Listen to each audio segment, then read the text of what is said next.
it. Bringing in the money every day, I'm not complacent. Only going up, that's why I never want to chase it. 5-star, everything that we eat, and I can take it everywhere like every day of the week. I got a shorty at the cruise yard, put it on me, and I'm a rude boy, baby, so you know I'm with me. I don't want no bitches. Ayun mga boss, kakatapos ko lang magbantay sa computer shop namin. So, medyo may nalimutan lang kami isang bagay. Hindi pa kami nagdi-dinner. So, ang oras natin is 11:18. Ayan, 11:18 na mga boss ng gabi. Pero wala pa rin kaming kain sa dinner. So, ngayon, mag-e-accept kami ng aming kakaunon. Bicol ako? Bicolano? Ang galing no, bibi, no? Ang galing-galing ni Daddy mag-Bicol na. Babe, anong kakainin natin? Ha? Malamang order na naman. So, malamang order na naman kami sa aming Food Panda. Bukas na ng umaga. Nalimutan ko din. Oo, promise. Yun, mag-i-impake na siya. So, mag-iibang bansa po kasi siya. So, nasasad talaga ako mga boss. Nalulungkot ako. Kasi mag-isa. Huwag ka maingay, Willow. Nag-e-emote ako dito eh. Mangingay bansa na kasi si partner. So, Valentine's sa Valentine's. No? After nung Valentine's, iiwanan niya ako. Sakit.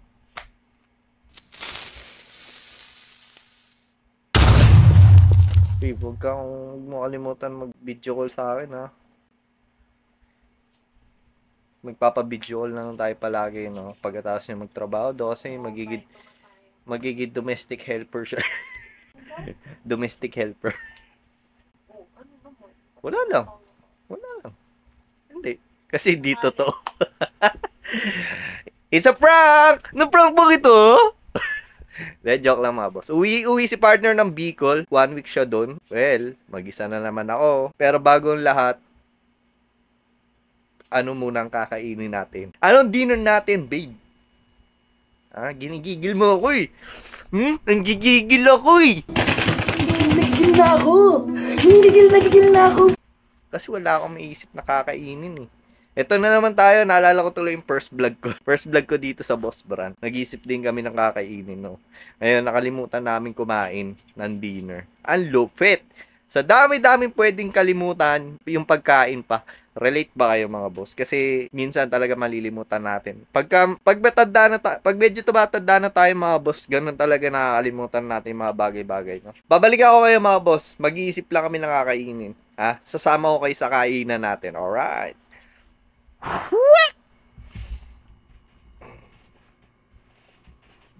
Babe, usok na nga, babe. Paupo ako. Tabi ako sa'yo.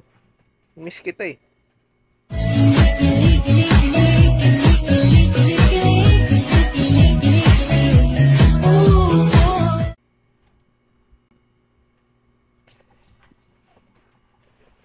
Babe. Ano yun? Ipa-vlog mo lang ako. Ayoko. Uuwi na ang babe ko. Miss kita eh.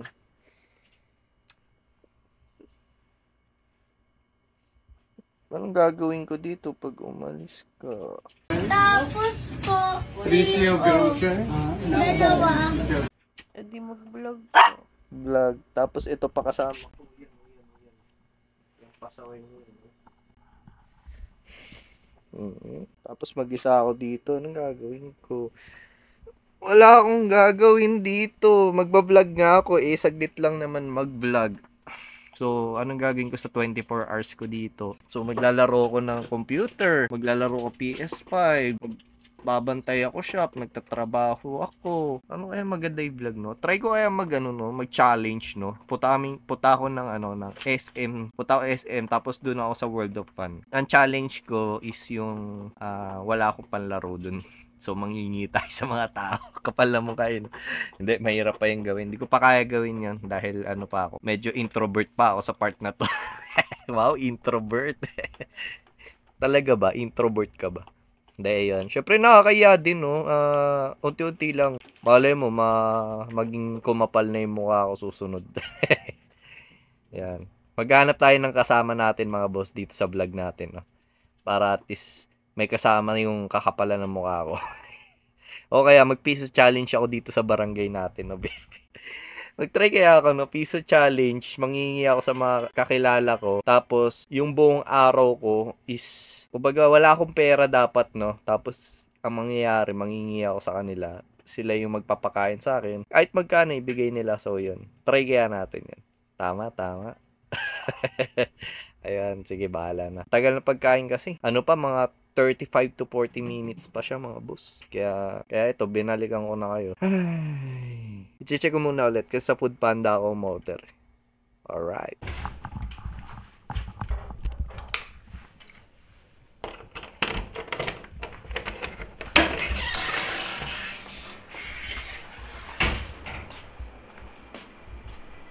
Brandon to. Ah, Picture ako lang. sige. Thanks. Okay lang, naka-film ako. Thanks.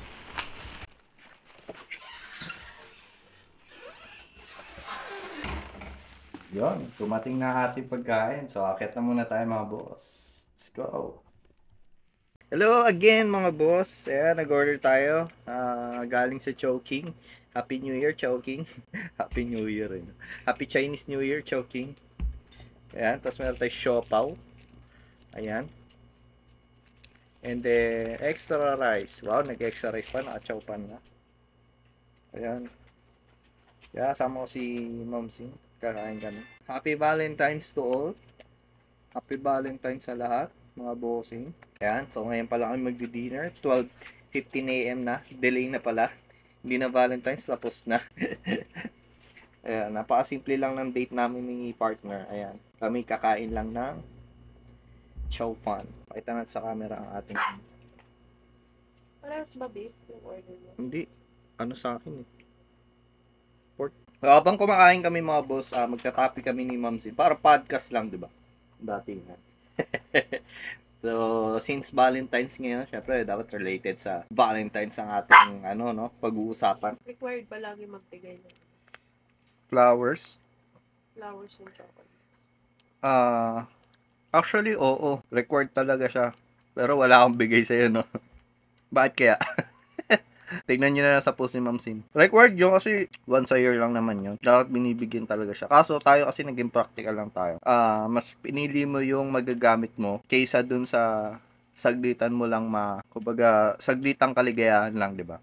So, masaya ka rin naman doon sa binigay ko. Sa mga magkasintahan talaga, dapat binibigyan nyo na regalo. Hindi man bulaklak, hindi man chocolate, kahit simpleng regalo, ibigay nyo sa partner nyo. Kasi sa loob ng isang taon, siguro naman, deserve naman ni babae yung regalo. Pero ang tanong ko, bakit babae lang kailangan regaluhan pagdating ng Valentine's? Ikaw sumagot. Sige. Yun na yung nakasanayan na babae yung...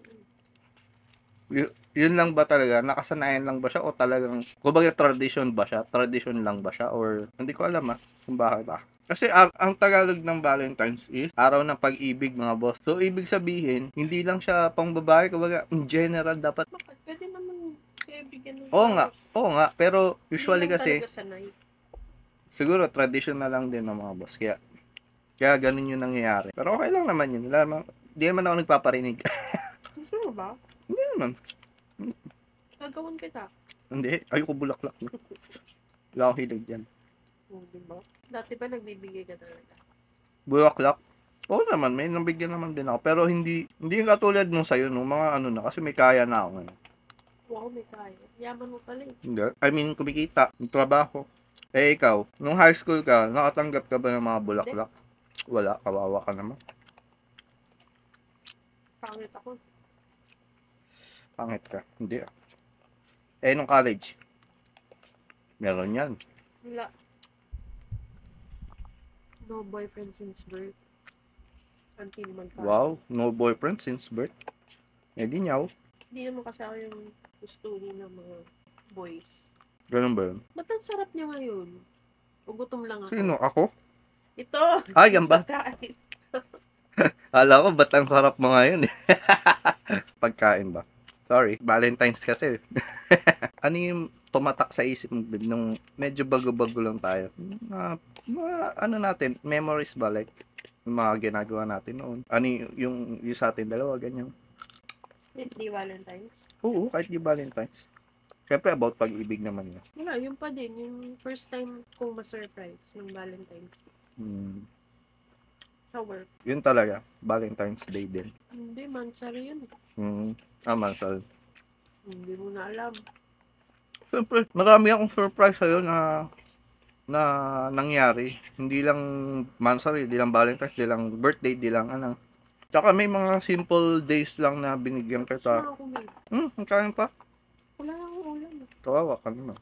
Hindi, ako pinaka-ang cute lang na nangyari sa atin noon nung time na sa Pasig ka pa nagtatrabaho. Yung inaantay kita sa 7-Eleven.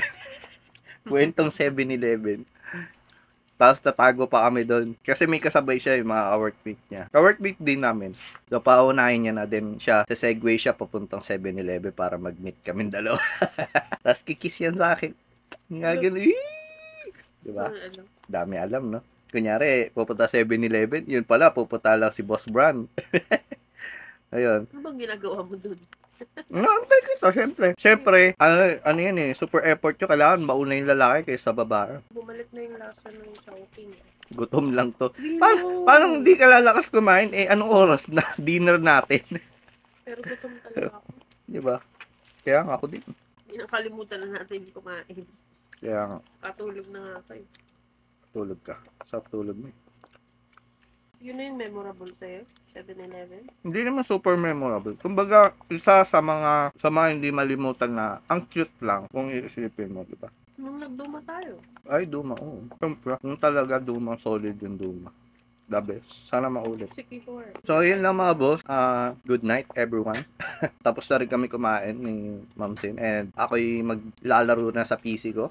And siya, ewan ko, magko-crochet pa siya. Tapos na ata. Pahinga ako ngayon. Pahinga siya. Pahinga nga ako.